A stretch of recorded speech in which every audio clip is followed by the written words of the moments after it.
السلام علیکم ورحمۃ اللہ وبرکاتہ۔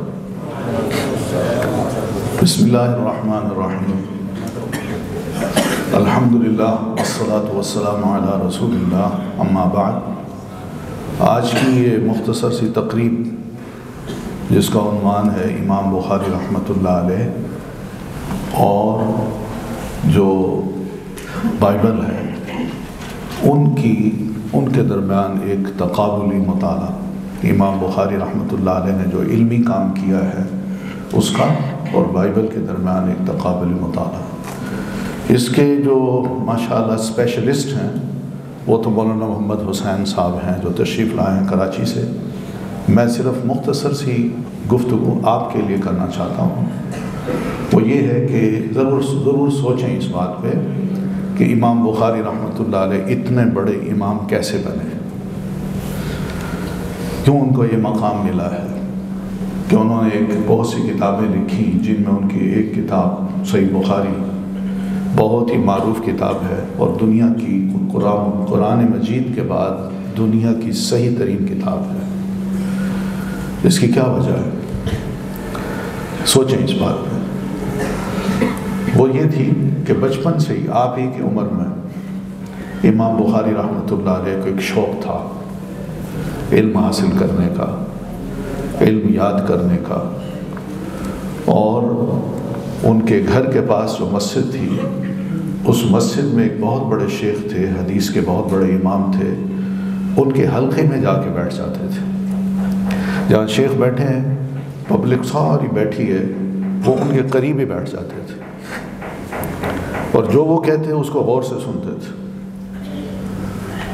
غور سے سنتے تھے، اور لوگ حیران بھی ہوتے تھے، چھوٹا سا بچہ ہے پاس بیٹھتا ہے غور سے سنتا ہے، یہ کیا سیکھتا ہوگا۔ تو ایک بار یہی امام جو تھے وہ حدیث کی ایک روایت پڑھ رہے تھے جس میں انہوں نے مسلم ابن تدرس نام کے ایک راوی ہیں اور ان کی کنیت ہے ابو الزبیر، تو اس شیخ نے ابو الزبیر کہنے کی بجائے الزبیر کہہ دیا۔ اب یہ چھوٹے سے بچے ہیں، انہوں نے فوراً شیخ کی طرف دیکھا اور دیکھ کے کہا ایسے ہلکا سا اشارہ کیا کہ کوئی غلطی ہو رہی ہے۔ شیخ بھی بڑے محتاط ہو گئے، سمجھ گئے کہ بچے نے کوئی بات کی ہے لیکن میں سمجھ نہیں سکا، لیکن ان کو خیال آیا کہ یہاں کوئی میں نام کی غلطی کر رہا ہوں۔ تو خیر درس ہو گیا ان کا، پبلک چلی گئی۔ امام بخاری فرماتے میں بیٹھا ہوا تھا، چھوٹا سا بچہ تھا، میں بیٹھا رہا، تو شیخ گھر گئے، وہ گھر سے واپس آئے تو ان کے ہاتھ میں کتاب تھی اور کتاب کھول کے مجھے کہتے ہیں او لڑکے، تو میں نے اگر غلطی کی ہے تو کیا اس کے صحیح نام کیا ہے؟ تو انہوں نے کہا یہ ابو الزبیر ہے۔ تو شیخ کہنے لگے بالکل تم نے ٹھیک کہا، میری کتاب میں ابو الزبیر لکھا ہوا ہے۔ اب آپ اندازہ کریں صرف زبیر اور ابو الزبیر میں بڑا فرق ہے، اور امام بخاری رحمۃ اللہ علیہ بچپن سے ہی اس چیز کو بڑی باریکی سے سنتے تھے، توجہ سے سنتے تھے۔ علماء کی محفل میں بیٹھ کے بہت کچھ یاد کیا کرتے تھے اور یہی فرمایا کرتے تھے کہ الہمت الحدیث وأنا ابن 7 سنین، میں 7 سال کا تھا، اللہ تعالیٰ نے مجھے حدیث کا الہام کر دیا، جو سنتا تھا مجھے یاد ہو جاتا تھا۔ یہ توجہ آپ کو اللہ تعالیٰ نے موقع دیا ہے کہ آپ یہاں آئے ہیں دین کا علم سیکھنے کے لیے۔ یہ جو اس وقت آپ کا دماغ ہے نا، اس میں جو کچھ بھی آپ ڈالیں گے وہ یاد کر لے گا، اس کو یاد کر لے گا، اور پھر جب یاد ہوا تو زندگی بھر نہیں بھولیں گے آپ۔ اس لیے یہ کوشش کریں کہ جو آپ کو یہاں پڑھایا جاتا ہے، جو ٹیکسٹ نصوص پڑھائی جاتی ہیں، ان نصوص کو ابھی سے یاد کرنا شروع کریں۔ ماشاءاللہ بہت کچھ اب تو چھوٹا چھوٹا لٹریچر آ گیا ہے، آپ اصول فقہ کو بھی نظم میں یاد کر سکتے ہیں، قرات کے جو اصول ہیں ان کو بھی آپ نظم میں یاد کر سکتے ہیں، اسی طرح اصول حدیث ہے اس کو بھی نظم میں یاد کر، نظمیں بنی ہوئی ہیں، نظمیں، آپ ان نظموں کو یاد کریں، ابھی سے یاد کریں گے نا تو انشاءاللہ بعد میں آپ کو خود محسوس ہوگا کہ ہم جو بڑی بڑی اب کتابیں پڑھتے ہیں نا ہمارے لیے آسان ہے، اور وہ باتیں بھی سمجھ آ جائیں گی جو بچپن میں آپ نے اس عمر میں جو نظمیں یاد کی ہوں گی نا، ان نظموں کو یاد کرنے کے بعد آپ کو کل کو جب بڑی کتابیں پڑھیں گے تو آپ کو بڑی آسان اسی لیے ہم نے پڑھا ہوا ہے، ہمیں یاد ہے۔ تو اس لیے کوشش کریں کہ اپنے وقت کا صحیح استعمال کریں، یہ بڑا قیمتی وقت ہے۔ الحمدللہ دیکھیں آپ پر کوئی ذمہ داری نہیں ہے کہ آپ یہاں آئیں، آپ کمائیں، آپ بازار سے سبزی لائیں، اس کو کاٹیں، وہ پکائیں اور روٹی بنائیں اور پھر اس کے بعد کھائیں۔ آپ کو سب کچھ وقت پہ مل رہا ہے اور پھر رہائش بھی بڑی اچھی ملی ہے۔ صرف آپ کی کوشش ہے آپ اس موقع پر کیا کرتے ہیں۔ کوشش یہ کریں کہ اگر بڑا انسان بننا ہے، بڑا انسان، تو ابھی سے آپ کوشش کریں، یاد کریں مختلف چیزوں کو جو یہاں آپ کو پڑھائی جاتی ہیں، ان کو اچھی طرح یاد کریں۔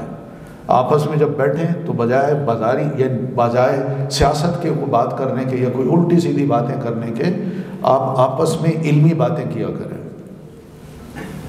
آپ یوں کیا کریں کہ میں نے آج یہ سبق پڑھا ہے اور اس میں یہ بات مجھے بڑی اچھی لگی ہے، آپ یہ شیئر کریں، آپ کو بھی یاد ہو جائے گا۔ اور کوئی غلطی کر رہے ہیں تو ہو سکتا ہے دوسرا اس کی تصحیح کر دے اور آپ کو یہ کہے کہ بھئی وہ مسئلہ تو میں نے یوں سمجھا ہے، تم نے شاید ٹھیک نہیں سمجھا، یا اس کی اصلاح ہو جائے یا دونوں کو پکا ہو جائے۔ تو اس طرح کی باتیں کیا کریں آپس میں۔ یہ جو سیل فون ہے اور اس کے شوق ہیں کہ بھئی ہمارے پاس یہ ہو، میں ذرا دیکھوں یہ کیا ہو رہا ہے، خبریں سنوں، فلاں نے کیا کہا ہے، فلاں کس قسم کا لباس پہنتا ہے، آج کل مارکیٹ میں نئی نئی چیزیں کیا کیا آ گئی ہیں، کون سا نیا سیل فون آیا ہے، یہ فضول باتیں ہیں، ان کا کوئی تعلق نہیں آپ کی اس عمر سے۔ آپ کا اس وقت کتاب سے تعلق ہونا چاہیے اور استاد سے تعلق ہونا چاہیے۔ استاد سے آپ سیکھیں، یا ماشاءاللہ اچھے فاضل استاد موجود ہیں آپ کے پاس، آپ کو سکھانے کے لیے موجود ہیں اور آپ کو پڑھانے کے لیے اپنا وقت دے رہے ہیں۔ آپ کوشش کریں بڑا انسان بننا ہو نا۔ امام بخاری کو ہم سنتے ہیں نا، تو سننے کے یہ مطلب نہیں ہے کہ مجھے امام بخاری کی سارے حالات زندگی یاد ہیں۔ ہمیں کوشش یہ کرنی چاہیے کہ ہم امام بخاری رحمۃ اللہ علیہ کی طرح بنیں۔ امام بخاری نے یہ ساری محنت جو کی تھی وہ اس لیے نہیں کی تھی کہ ہم ان کی کتاب کو صرف پڑھیں اور بس، یہ اس لیے بھی کی تھی کہ میں نے ریسرچ کی ہے، میں نے ایک ایک راوی کے بارے میں تحقیق کی ہے اور ایک ایک شیخ کے بارے میں بھی تحقیق کی ہے۔ میں شیخ کے پاس سفر کر کے گیا ہوں، چاہے وہ مدینہ میں رہتے تھے، بغداد میں رہتے تھے، یا اصفہان میں رہتے تھے، یا کوفہ میں رہتے تھے، یا مکہ میں رہتے تھے، پیدل چل کے ان کے پاس گئے ہیں، پیدل چل کے، اور گرمی سردی کی پرواہ کیے بغیر، اور اپنے پیچھے اپنی والدہ اور چھوٹے بھائی بڑے بھائی کو جو چھوڑا ہے 16 سال کے بعد ان کو ملے، اور جب واپس آئے تو بہت بڑا علم علماء کا وہ لے کے آئے ہیں۔ اور جب پڑھاتے تھے بیٹھ کے تو ان کے شیوخ بیٹھا کرتے تھے ان کے درس میں۔ شیوخ اگر کوئی درس دے رہے ہیں تو امام بخاری بیٹھے ہیں، تو شیوخ جو تھے نا وہ سوچتے تھے کہ میں کوئی غلطی کر گیا تو یہ لڑکا جو اسٹوڈنٹ ہے ہمارا طالب علم ہے، یہ فوراً بتا دے گا کہ بھئی یہ غلطی ہو رہی ہے۔ تو شیوخ کہتے تھے کہ امام بخاری جب موجود ہوتے تو ہم اپنے علم کو امام بخاری سے کم سمجھتے تھے۔ صرف ایک شیخ تھے امام بخاری رحمۃ اللہ علیہ کے، امام علی ابن المدینی رحمۃ اللہ علیہ، ان کے بارے میں امام بخاری یہ فرمایا کرتے تھے کہ مستصغرت نفسی عند احد الا عند علی ابن المدینی، میں کسی کے پاس بھی بیٹھا ہوں مجھے یوں محسوس ہوا کہ میرا علم میرے اس شیخ سے زیادہ ہے، لیکن جب میں شیخ ابن المدینی کے پاس بیٹھا ہوں تو مجھے محسوس ہوا کہ میرا علم بہت کم ہے اور میرے اس شیخ کا علم مجھ سے کہیں زیادہ ہے۔ تو اس طرح کوشش کریں بھئی اپنے علم کو بڑھائیں، یاد کریں، یاد صرف یہ نہیں کہ کچی پکی باتیں یاد کر لیں، اس کو اچھی طرح یاد کریں۔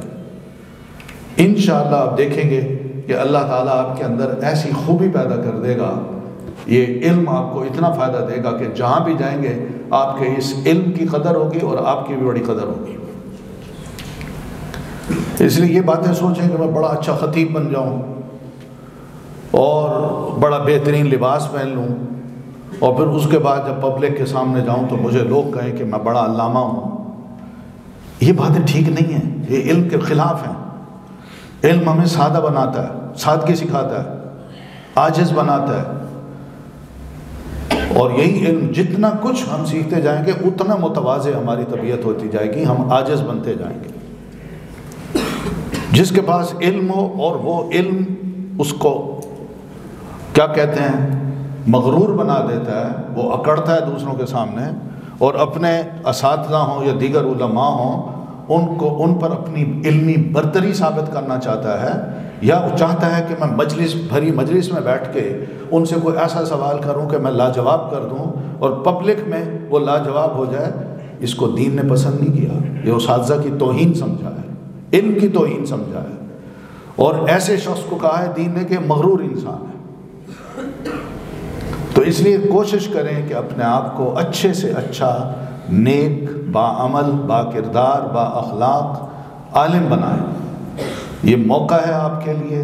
دنیا میں کہیں بھی ایسی چیزیں نہیں ملیں گی جو آپ کو اللہ رسول نے اپنی تعلیم کے ذریعے دی ہیں. اس تعلیم کا مطلب یہی ہوتا ہے تھوڑا تھوڑا انسان سیکھتا جائے، علم حاصل کرتا جائے اور اسی کے مطابق اپنے آپ کو ڈھالتا جائے. یہی جو امام بخاری رحمۃ اللہ علیہ کی یہ پہلی حدیث ہے، انما الاعمال بالنیات. اب یہ امام بخاری کہیں بیان فرماتے ہیں انما الاعمال بالنیہ، کہیں فرماتے ہیں انما العمل بالنیات. تو یہ جو پلورل یعنی جمع اور واحد کے الفاظ امام بخاری رحمۃ اللہ علیہ لاتے ہیں، یہ قابل غور چیزیں ہیں. سوچیں ان پہ کہ ہم عمل کرتے ہیں اور نیت بھی ہوتی ہے، مگر بخاری رحمۃ اللہ علیہ یہ فرماتے ہیں کہ عمل اور نیت جب تک ایک جیسی نہیں ہوگی اللہ تعالیٰ نیت کو بھی قبول نہیں کرے گا اور یا عمل کو قبول نہیں کرے گا. میں مثال کے طور پر نفل پڑھنا چاہتا ہوں، نیت میں نے یہ کر لی، لیکن عمل میرا یہ ہے کہ میں نے وضو نہیں کیا. اب بتائیے کیا اس نیت کو اللہ نے قبول کرنا ہے؟ جب تک نیت عمل کے مطابق نہیں ہوگی اور عمل بھی نیک ہو، نیت بھی اچھی ہو، تب جا کے یہ دونوں چیزیں آپس میں مل کے اللہ کی بارگاہ میں قبول ہوتے ہیں. اس کو عمل صالح کہتے ہیں. اور اگر یہ آپس میں کلیش کرتی ہیں، ان کے درمیان اختلاف ہے، نیت کچھ ہے عمل کچھ ہے، تو یہ کام اللہ تعالیٰ قبول نہیں کرتا. اس کو عمل صالح بھی نہیں کہتے. آپ نے حدیث پڑھی ہوگی کس طرح رسول اللہ صلی اللہ علیہ وسلم فرماتے ہیں کہ 3 لوگ کل اللہ کی عدالت میں آئیں گے. ایک بڑے قاری صاحب ہوں گے اور ایک بڑے سخی انسان ہوں گے اور ایک شہید ہوں گے. بڑا اچھا عمل تھا ان کا، عمل اچھا تھا نا، لیکن کیا ہوا جب اللہ کے حضور تشریف لائے تو اللہ نے فرمایا تمہاری نیت ہی صحیح نہیں تھی. عمل تو اچھا تھا، نیت صحیح نہیں تھی. تو اس لیے اپنے عمل کو اچھا بنانے کے لیے سب سے پہلے اپنی نیت کو درست کریں. وما امروا الا ليعبدوا الله مخلصین له الدین. اللہ نے ہم سب کو یہ حکم دیا ہے کہ ہم جب اللہ کے بندے بنیں اور اس کی اطاعت اور فرما برداری کے لیے ٹھان لیں تو سب سے پہلے اپنی نیت کو اللہ کے لیے خالص کریں، دکھاوے کے لیے نہ ہو. یہ بنیاد ہے. اور پھر جو عمل کریں تو وہ بھی اس میں نبی علیہ الصلاۃ والتسلیم کی اتباع ہو، آپ کو ہی فالو کریں. یہ دونوں چیزیں ہمارے پاس ہوں گی تو انشاءاللہ عمل قبول ہوگا. آپ بھی اپنی نیت کو یہی بنائیں کہ اللہ میں علم حاصل کرنا چاہتا ہوں تیرے دین کا، اور اس علم کو حاصل کرنے کے بعد میں چاہتا ہوں تیرے دین کی خدمت کروں، میں خود بھی باعمل انسان بنوں اور دوسروں کو بھی عمل کی تاکید کروں. یہ کوشش کریں آپ. میری دعا ہے کہ اللہ تعالیٰ آپ سب کو نیک عالم بنائے، اور آپ جب یہاں آئے ہیں تو اپنے وقت کا بہترین استعمال کر کے جتنی زیادہ اچھی سے اچھی چیزیں ہو سکتی ہیں آپ ان کو یاد کریں. قرآن مجید بھی یاد کریں، احادیث رسول کی ٹیکسٹ بھی یاد کریں، اور اسی طرح اصول کی چھوٹی چھوٹی جو کتابیں ہیں ان کو بھی اچھی طرح یاد کریں. انشاءاللہ آپ کی بنیاد ایسی بنے گی مضبوط کہ آپ اس پہ کئی منزلہ عمارت اٹھانا چاہیں تو کوئی آپ کو ہلا نہیں سکتا. بس انہی کلمات کے ساتھ میں آپ سے اجازت دیتا ہوں. انشاءاللہ پھر کبھی موقع ملا تو میں حاضر ہوں گا اور آپ سے مزید بھی گفتگو کروں گا۔ مجھے بہت مزہ آتا ہے آپ جیسے بچوں کے ساتھ بیٹھ کے اور آپ سے گفتگو کر کے، اس لیے کہ یہ آپ کی بنیاد رکھنے کی عمر ہے۔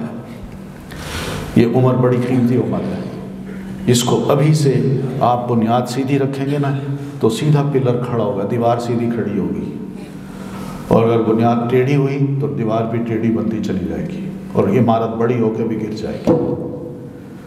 تو اللہ تعالیٰ آپ سب کو اپنی حفظ و امان میں رکھے۔ السلام علیکم ورحمۃ اللہ وبرکاتہ۔